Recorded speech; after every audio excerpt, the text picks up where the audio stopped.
snap. What's that you got on? Yo, these new R.1s by Randy. I'm in the future with this. I'm stepping on top of the world. These are the new R.1s by Rampage. Order right now. Land to land, sea to sea, state to state. These are official. Don't wait. The R.1s by Rampage. Rated R Empire.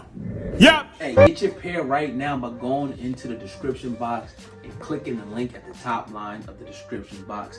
Tell them your boy Old God and Sandman from the Hip Hop Uncensored podcast sent you. Communicate as themselves. Like the Jewish people are like, oh, the ADL's here for me. ADL is not here for you, Jewish people. They're protecting something much bigger. They just, the name Jew is just covering both realities, the thing they're protecting and you simple folk who are just trying to make a living and stay humble. I think it's a good segue to go into what Kanye was saying about hip hop and Jewish executives. In one particular comment, he talked about how, in black hip hop music, we could talk about kill this, nigga that, and it's pretty much there's no outrage, black on black. But as soon as somebody says something about the Jewish people, it seems like it's all hell breaks loose. But a lot of these execs we already established in hip hop are Jewish. How come they promote, fund, the destruction of black people through the music? But as soon as somebody says something about Jewish people, it's all hell breaks loose. But when it's black people, it's like they fund that and they don't care.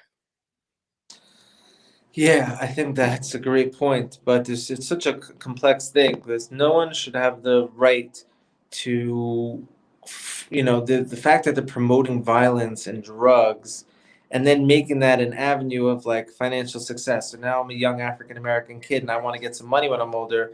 I got to start like training myself. If I want money, I got to rap about killing and drugs and and be hardcore. So that's something that's being set by the Jewish people. But let me ask you a few questions just on this.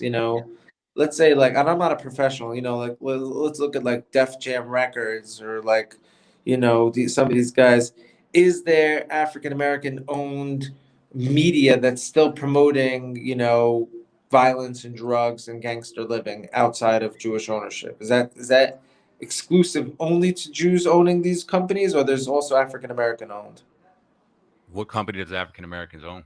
I don't know. That's why I'm saying this question out of ignorance. I was asking you more. It's usually a part. It's usually like a sometimes it's a partnership deal, but most of the time it's Jewish owned.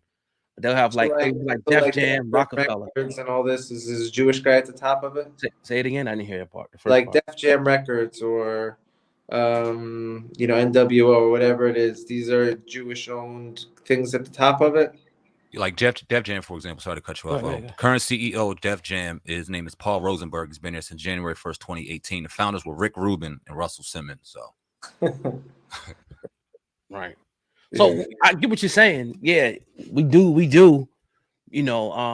Participate in it as well. I get where you're trying to go with that as well. But it's still the underlying issue of the majority of these companies being ran by Jewish people that promote and fund this message. Can we agree with that? Yeah, it seems very shady. It seems that there should be, these are, I don't know if these are people that have like rabbis that could even call them. These are like rabbi-less individuals. These are godless individuals. These aren't people that have God in their lives. So it's not like we can get all the rabbis together and like sit them down and have a sit down. Well, they're going to listen to the rabbi. They're not even listening to God. How they're going to listen to a rabbi? But I'm with you on the fact that there should be no Jew involved.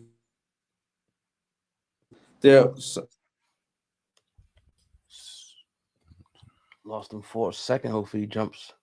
Hold on. Device got disconnected. We got Rabbi Harry Rozenberg on the Hip Hop Uncensored podcast and a powerful, powerful conversation. Hopefully, there he is right there. He's back in there. All right, we see you. Yeah, I had this phone call coming in. It shuts it off. But I'm with you. If there was like a march against Jews who are promoting drugs and violence in the African American community and creating a poisonic, toxic environment for you guys, I'm on your team. That's totally evil.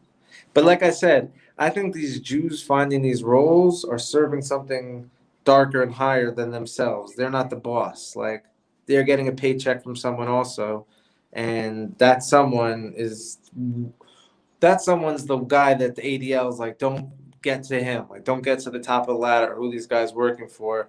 You can't talk about that. And so I'm always curious, like, who's really calling the shots? You know, because it's not the Jewish people. It's some darker fraternity stuff. You know what I'm saying? And it to the best of your knowledge, who do you think, or in your opinion, who do you think those higher up people are, and where do you think the separation came between Jewish executives in Hollywood and music and yourself? Let's just put it like that.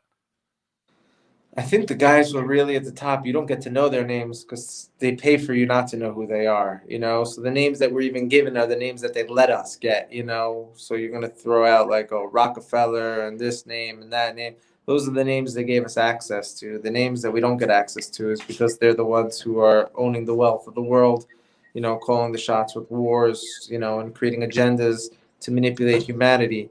But where it stops and, you know, separates me from these individuals is they give an allegiance to something that's not Jewish. You know, these guys are all part of fraternities, you know, whether it's Masonic or, you know, their clubs from college, their, you know, with their Greek symbols and their cults and their rituals.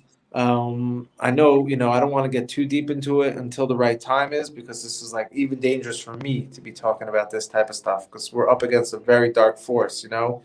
But these are people who get paid by these entities, are loyal to these entities, and the Jewish people are just trying to unite the tribes, the lost tribes, and build a temple for all humanity and bring world peace. There's like two totally different realities. And I think if you looked at, like, you know, the last few hundred years of Europe, when these Jews started joining these fraternities and getting involved in the banks and the wealth and financing wars, um, they started taking on customs and traditions that had nothing to do with the Jewish people in the Torah. So there's just this divide going on, and the Jewish people aren't so aware of it. So part of my job is to explain it, and even part of the Jewish prophecies and our legends, we believe within the Jewish people there will be a dark side in the future that we're going to have to deal with. My ancestors taught this 400 years ago. I was a famous rabbi. I speak about this, and so I have a job to educate my people of stop defending the evil within us, because that's going to hold us back from the ingathering, the redemption, and uniting with the lost tribes of Israel, which seems part of them came to America on these slave ships. So there's an agenda that doesn't want, like I said before, your community and my community building. That's the last thing they're going to want. They're going to want us to be divided, calling each other enemies, and do everything in their power to make sure a healthy conversation doesn't come out of what's going on. I want to kind of go back to the slavery real quick, because I wanted to add something in there, because we came to a consensus, and